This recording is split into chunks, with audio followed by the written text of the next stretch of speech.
My name is Andrea Ellis. I am an equine nutrition and behavior specialist.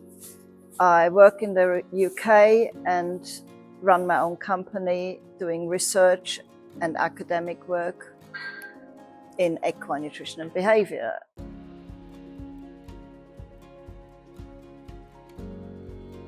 Obviously, forage is the absolute basis of a horse's diet and should be all the horse needs in nearly most situations.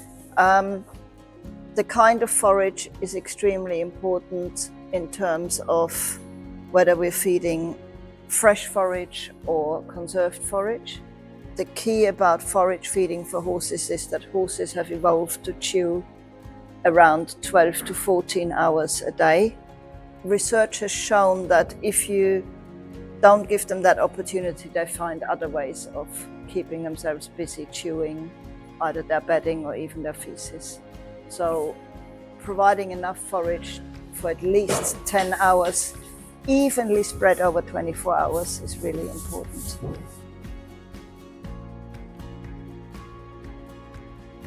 So when we're feeding conserved forage or turning horses out on grass, ideally we want to avoid complete single species swards, which were developed really for livestock rather than for horses.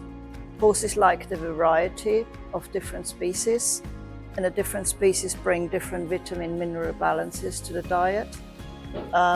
If you're talking about conserved forage from burbs, slight upland areas and non-intensively farmed grassland, then that forage can be a little bit cleaner and have higher vitamin mineral content sometimes.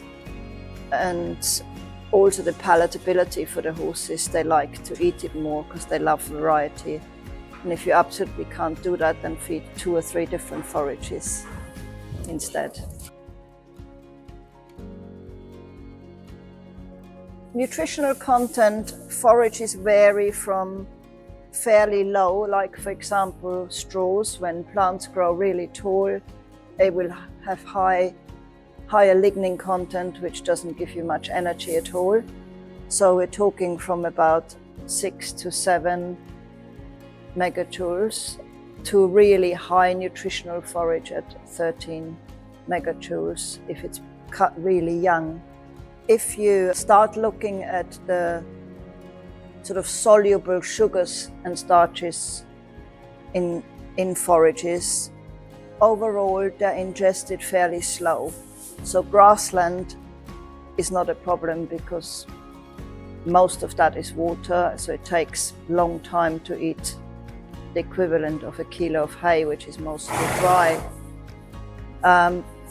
If we're looking at conserved forages, we talk about a non-structural carbohydrate content, where this 10% came from at some point, but that was really aimed at horses that are actually having a disease process going on of being overweight or obese and therefore needing to lose body weight. Otherwise, we don't worry too much about feeding anything up to even 15 or 18%. It's not a problem for a normal horse. Spread it evenly over the 24 hours and it's absolutely not a problem. That would be my answer to the 10% thing. If you have a horse which might develop laminitis and has a high background of underlying risk factors for laminitis, then we try and reduce the percentage as low as we can. But 1% here or there makes no difference, really. Okay, so it does depend on what you define as forage replacement. I don't think you can ever completely replace forage. Forage is forage. You can just present it in different forms. So if you have a very old horse, for example, you would use a complete forage pellet that can be soaked if they have lost a lot of teeth already. Sometimes people use bagged forage because they haven't got access to very good hay or good quality hay. In a bagged forage, normally the hay has been chopped down a bit As long as it's more than 3 centimeters for a healthy young horse, not a problem. They can chew that well, and it's obviously going to be of good hygienic quality. Dust has been taken off, and there is the opportunity to add some vitamins and minerals. In that case, that might be necessary if nothing else is available.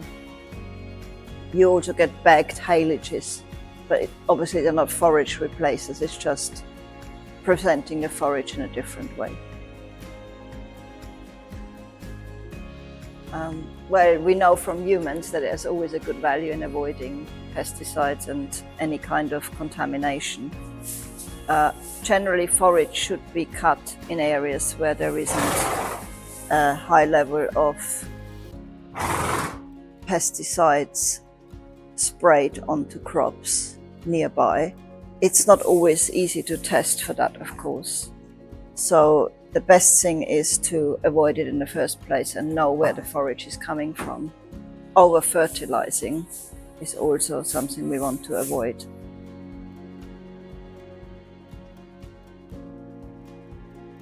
The question probably is this an achievable goal in the way we keep horses today? So the most natural way of keeping and feeding horses obviously is out on grass. If we have to bring them in, the next achievable aim obviously is to keep it as natural for the horse as possible. So again, going back to the horse being able to eat about 24 hours a day. So they don't just eat in the daytime, they also eat in the nighttime. They only eat about 10% more in the day than they do at night in nature.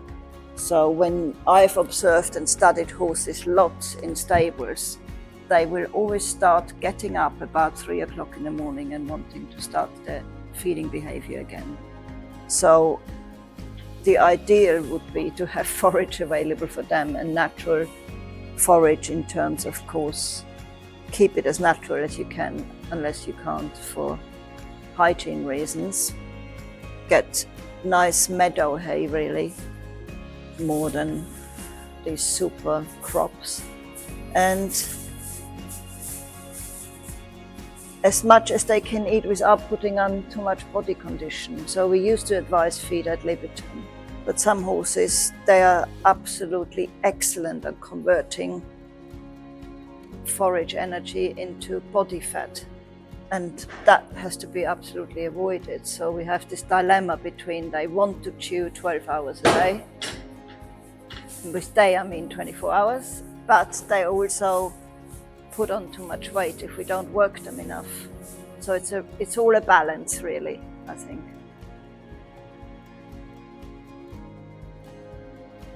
That's a big question.